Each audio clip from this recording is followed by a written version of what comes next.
শিম ভাপা করেছি। খুব সহজ রান্না, গরম ভাতে এর কোনো তুলনা নেই।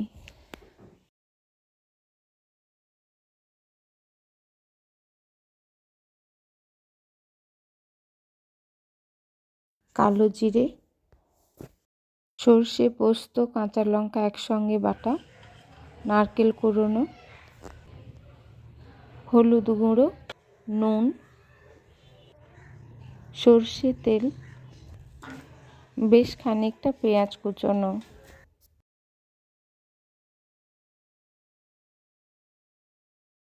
পরিমাণ মতো গোটা গোটা শিম ভালো করে বেছে ধুয়ে রেখেছি। একসঙ্গে ভালো করে মেখে নেব। নিয়ে কড়াতে অল্প অল্প করে দিয়ে সাজিয়ে নেব। ওপর থেকে ওই বাটিতে মেখে রেখেছিলাম সেই জল একটুখানি দিয়েছি।